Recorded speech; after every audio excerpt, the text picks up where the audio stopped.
क्यों सोमेश, आज भी खाली हाथ चले आए? कहा था ना घर में राशन नहीं है, और चिंटू को भी 2 दिन से तेज बुखार है। लेकिन तुम्हें क्या फर्क पड़ता है? मैं हूं ना सारा बोझ उठाने के लिए। दूसरों के घरों में बर्तन मांजते मांजते मेरी उंगलियां घिस गई हैं। आखिर कब तक चलेगा ऐसा? चुप क्यों हो? बोलो सोमेश, कुछ तो बोलो। निमृत बिना रुके बोले जा रही थी। अरे मुझे बोलने दोगे तभी तो कुछ बोलूं। गया था आज एक स्टूडियो में। मैंने तो कहा उनसे कि कोई फिल्म न सही, कम से कम किसी नाटक में ही काम दे दे। उन्होंने कहा है कि अगले महीने शूटिंग है, वो मुझे फ़ोन करके बुला लेंगे। आखिर ये एक्टर बनने का भूत कब तक चढ़ा रहेगा तुम्हारे सिर पर? बड़े पर्दे पर काम करना कोई मामूली बात नहीं है सोमेश। रामलीला में सीता बनने का नाटक करना और फिल्म में काम करने में धरती आसमान का अंतर है। निम्रत, मेरा सपना है कि मैं बड़े पर्दे पर एक्टिंग करूं। कम से कम तुम तो मुझे निराश मत करो। आज एक जगह और ऑडिशन देकर आया हूं। बस अब यही कहते हैं कि कोई रोल होगा तो बुला लेंगे। मैं तुम्हारा सपना नहीं तोड़ना चाहती सोमेश, लेकिन तुम्हें सच्चाई का सामना कराना चाहती हूँ। आज तक कितने ऑडिशन दे चुके हो, किसी ने तुम्हें बुलाया? मैं तो कहती हूँ ये सब छोड़ो, कोई नौकरी कर लो। सोमेश ने बिना कुछ कहे चुपचाप 200 रुपए निम्रत के हाथ में रख दिए। पैसे देखकर निम्रत की आंखें खुशी से चमक उठी। सोमेश जल्दी से हाथ धोने लगा।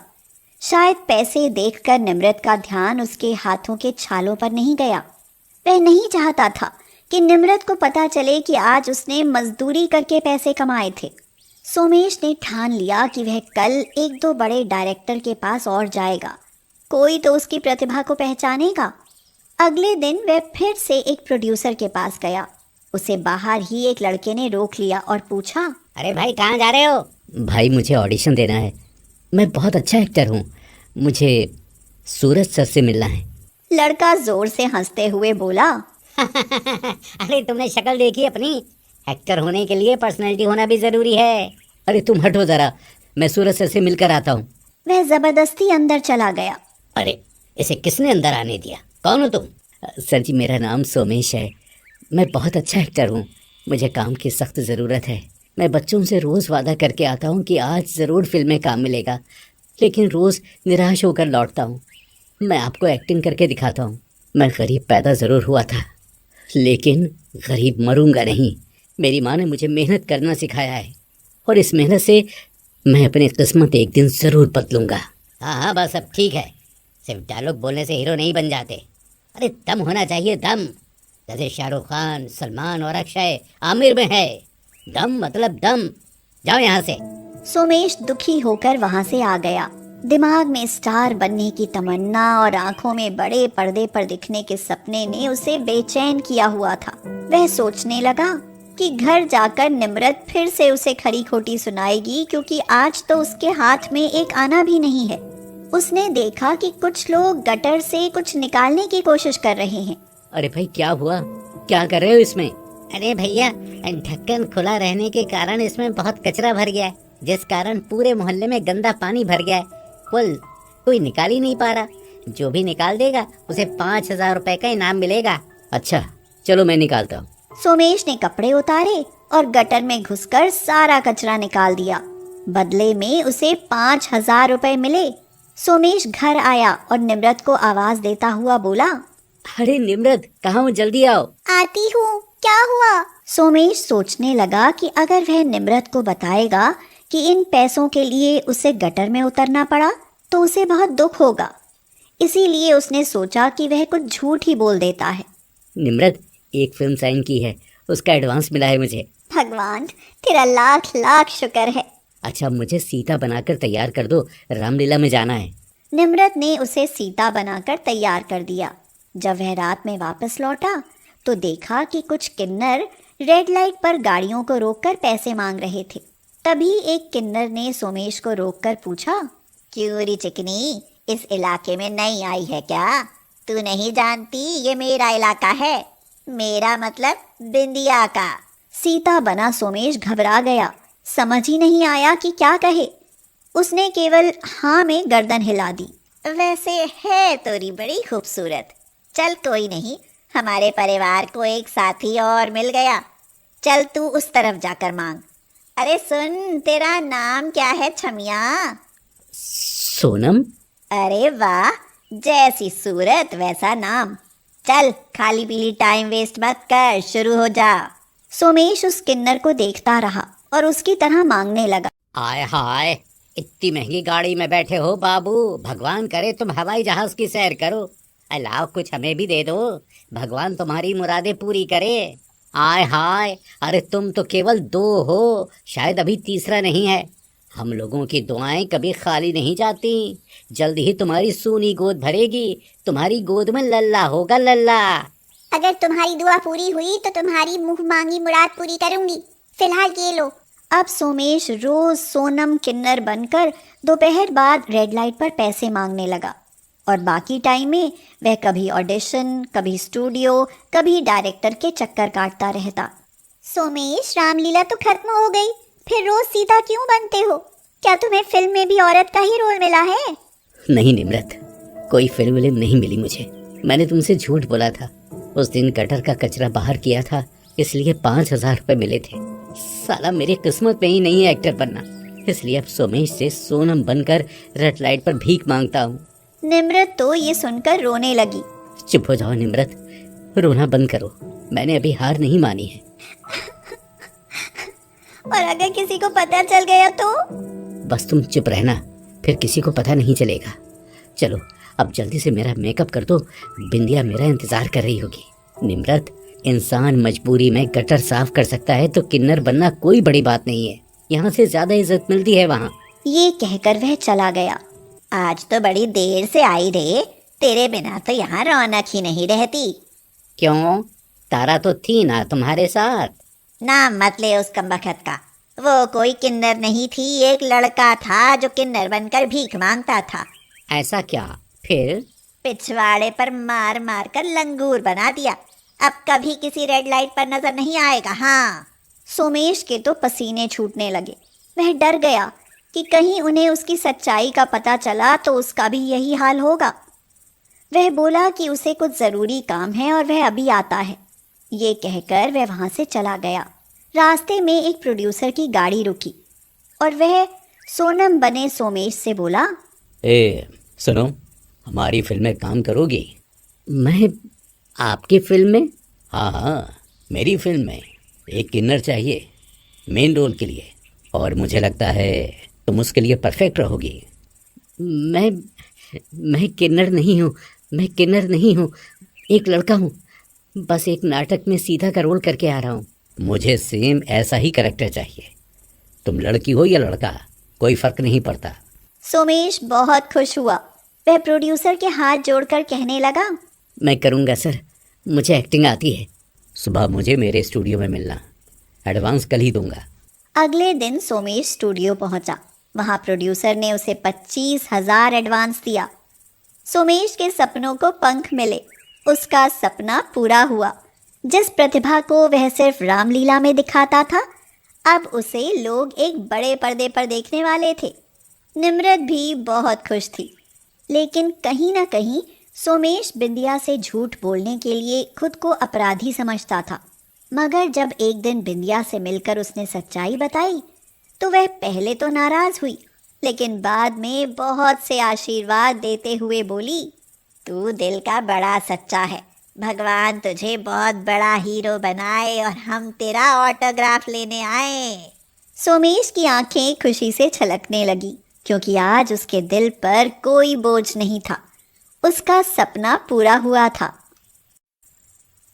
सरोज और मुकेश की शादी के 3 साल बाद खुशखबरी मिली कि सरोज माँ बनने वाली है। वो दोनों बहुत खुश थे। मुकेश सरोज का बहुत ख्याल रखता था। सरोज, तुम्हें जलेबी बहुत पसंद है ना? ये लो, मैं तुम्हारे लिए जलेबी लाया हूँ। नहीं जी, आज मेरा मन ठीक नहीं है। लगता है बच्चे के आने का समय नज़दीक आ गया है। आज तो जलेबी देखने का भी मन नहीं है। अच्छा, तो मैं दाई माँ को बुला कर लाता हूँ। जाइए, दर्द बढ़ने लगा है, कहीं बच्चा रात में ही ना हो जाए। दाई माँ आ गई। रात के करीब 2 बजे थे। चारों तरफ सन्नाटा था और सरोज दर्द से छटपटा रही थी। तभी एक चीख के बाद बच्चे के रोने की आवाज आई। हे भगवान, शुक्र है बच्चा सही सलामत है। खुद को रोक नहीं पा रहा हूँ मैं। अंदर जाकर देखता हूँ। मुकेश ने देखा कि सरोज बेहोश पड़ी है और दाई माँ बच्चे को कपड़े में लपेट रही थी। दाई माँ, सरोज और बच्चा दोनों ठीक तो है ना? सुन मुकेश, बात बहुत गहरी है। सरोज को तो कुछ देर बाद होश आ जाएगा, मगर ये बच्चा किन्नर है। ये क्या कह रही हो दाई माँ? ऐसा नहीं हो सकता। सच्चाई तो यही है, बाकी अपनी आंखों से देखोगे तब तो यकीन आएगा ना। बच्चे को देखकर मुकेश की आंखें भर आईं। अब क्या होगा दाई माँ? अरे होगा क्या, इसे किन्नर ले जाएंगे और ये वहीं रहेगा अपने समाज के साथ। नहीं, ऐसा कभी नहीं होगा। मैं अपने बच्चे को किसी को नहीं दूंगा। दाई माँ, ये लो 10,000 रुपए, और तुम्हें कसम है कि ये बात किसी को नहीं बताना। दाई माँ इतने सारे पैसे देखकर खुश हो गई और बोली, मुझे क्या पड़ी है कि मैं किसी को बताऊं। अब देखते हैं कि ये बात तुम कितने दिन छुपा पाओगे। थोड़ी देर बाद सरोज को भी होश आ गया। जब उसे बच्चे की हकीकत पता चली तो वह भी फूट फूट कर रोने लगी और बोली, कितना बदनसीब है हमारा बच्चा। भगवान, ऐसे कौन से कर्म किए थे हमने जो हमें इतनी बड़ी सजा दी। थोड़ी हिम्मत रखो सरोज। ये समय भाग्य को कोसने का नहीं, बल्कि अपने बच्चे को किन्नरों से बचाने का है। सुबह ही गांव में लड़का होने की खबर फैल जाएगी और किन्नर बधाई लेने आ पहुंचेंगे। और एक बार उन्होंने इसे देख लिया तो वो अपने साथ इसे ले जाएंगे। इससे पहले कि ये सब हो, तुम उठो और अपना कुछ ज़रूरी सामान बांधने में मेरी मदद करो। हम सुबह ही यहाँ से शहर चले जाएंगे। लेकिन शहर क्यों? क्योंकि शहर में हमें कोई नहीं जानेगा, और क्या पता किसी अच्छे डॉक्टर से बात करके हमारा किन्नर बच्चा लड़का बन सके। सुबह होते ही वो दोनों बच्चे को लेकर शहर चले गए। वहाँ उन्होंने रहने के लिए एक किराए का कमरा ढूंढा। हाँ, अब हम यहीं रहेंगे सरोज। बच्चे को दुनिया से बचा कर रखना है हमें, ताकि किसी को सच्चाई का पता ना चले। मैं अपने जिगर के टुकड़े को हमेशा सीने से लगा कर रखूंगी। एक पल के लिए भी इसे खुद से अलग नहीं करूंगी। मुकेश वहीं काम करने लगा और सरोज और बच्चे के साथ आराम से रहने लगा। बच्चे का नाम करण रखा गया। करण अब बड़ा होने लगा। जब वह 14 साल का हुआ तो अपने शारीरिक बदलाव को देखकर एक दिन मुकेश से पूछ बैठा, पापा, मैं ऐसा कैसे दिखता हूँ? और लड़के तो मेरे जैसे नहीं हैं। सब कहते हैं कि मैं कुछ कुछ लड़कियों जैसा दिखता हूँ। नहीं बेटा, ऐसी कोई बात नहीं है। लड़के तो तुम्हें ऐसे ही छेड़ते होंगे। शायद उस समय करण नहीं जान पाया कि वह किन्नर है, लेकिन कॉलेज पहुंचने तक वह अच्छे से जान गया कि वह एक किन्नर है। मम्मी पापा, आपने मुझे बताया क्यों नहीं कि मैं एक किन्नर हूँ? मैं ऐसी जिंदगी नहीं जी पाऊंगा। इससे अच्छा तो मैं आत्महत्या कर लूं। नहीं करण, ऐसे मत कह मेरे लाल। तुझे क्या पता हमने तेरे लिए कितने दुख सहे हैं। किसी को कुछ पता नहीं चलेगा। बस तू पढ़ लिख कर बड़ा आदमी बन जा, फिर दुनिया तेरी सारी कमी को भूल जाएगी। हाँ। करण रात भर रोता रहा। करण के साथ एक लड़की पढ़ती थी, नंदिता। जब क्लास के सब लड़के उसे परेशान करते थे तो वह आगे आकर करण का बचाव करती थी। अरे, इस लड़के की चाल तो देखो। लड़की क्या, कोई लड़का भी फिदा हो जाए। और फिगर तो देखो, बिल्कुल मलाइका रोड़ा सा है। करण तो वैसे ही उदास था और तरुण की बात सुनकर तो करण की आंखें ही भर आईं। कौन फिदा होना चाहता है करण पर? हो जाओ, और उसकी फिगर देखकर किसी को शादी करनी है तो आओ वो भी कर लो। बेचारे करण को जवाब देना नहीं आता, वरना तुम लोगों को बोलने लायक ही नहीं छोड़ता। हाँ, लगता है नंदिता को करण से प्यार हो गया है, इसीलिए वो उसके खिलाफ कुछ नहीं सुन सकती। हाँ, मुझे प्यार हो गया है इससे। तुम लोग बताओ, तुम्हें क्या दिक्कत है? करण नंदिता का मुंह देखता रह गया। चलो यहाँ से करण।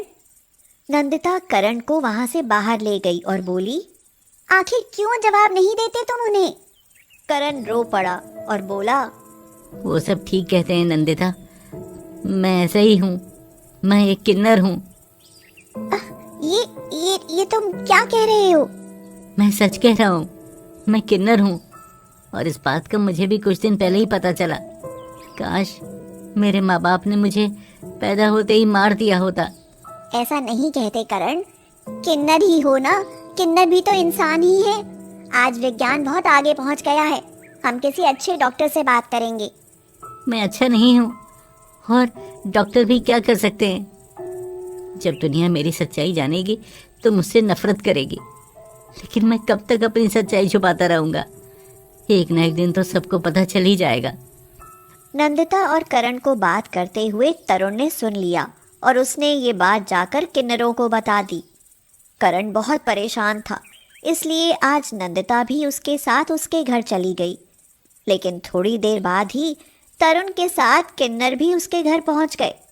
आय हाय, कहाँ छिपा कर रखा है हमारे बच्चे को? जल्दी से बताओ, हम उसे लेने आए हैं। अरे ये किन्नर यहाँ कैसे आ गए यहाँ पर? ये तो तरुण भी इनके साथ है। जरूर इसने हमारी बातें सुन ली हैं और इन्हें यहाँ यही बुलाकर लाया है। आय हाय, तुझे हमारे साथ चलना होगा। तू इस समाज का नहीं है, हमारा समाज ही तेरा घर है, समझा? छोड़ दो मेरे बच्चे को। अगर आप लोग उसे ले गए तो हम भी जिंदा नहीं रह पाएंगे। अरे चुप कर, कोई ऐसे नहीं मरता। हाँ नहीं तो हम भी तो अपना घर छोड़कर आए थे, ना घर वाले मरे ना हम। आ भैया, चल जल्दी हमारे साथ। कहीं नहीं जाएगा करण, वो यहीं रहेगा अपने परिवार के साथ। आय हाय, तू कौन है फुलझड़ी? तुझे ज्यादा प्यार आ रहा है तो तू भी चलना हमारे साथ। आप लोग ये गलत कर रहे हैं। आखिर ये भी तो एक इंसान है, इसका भी तो मन है कि वह अपनी जिंदगी अपने तरीके से जिए। अपना तरीका? कौन सा तरीका फुलझड़ी? क्या करेगा ये? शादी करेगा या बच्चे पैदा करेगा? बोल, कौन करेगा इस किन्नर से शादी? तू रह सकती है एक किन्नर के साथ? अरे तू करेगी इससे शादी? हाँ, मैं करूंगी इससे शादी, लेकिन मेरी शर्त है कि आप इसे लेकर नहीं जाओगे। अरे देखो देखो, छोरी बावली हो गई है, ये किन्नर से शादी करेगी। आय हाय, क्यों अपनी जिंदगी खराब करने पर तुली है? जो इंसान कभी किसी का बुरा नहीं सोच सकता, किसी को गलत नहीं बोल सकता, सोच कर देखो वह अपनी पत्नी का कितना ख्याल रखेगा।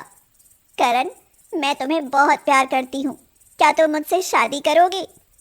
मुझे जाने दो नंदिता, मैं किन्नर हूँ, मुझसे तुम पति का सुख कभी नहीं पा सकोगी। मैं तुम्हारी पत्नी बनूं, उसके बाद मेरे लिए कोई सुख मायने नहीं रखता।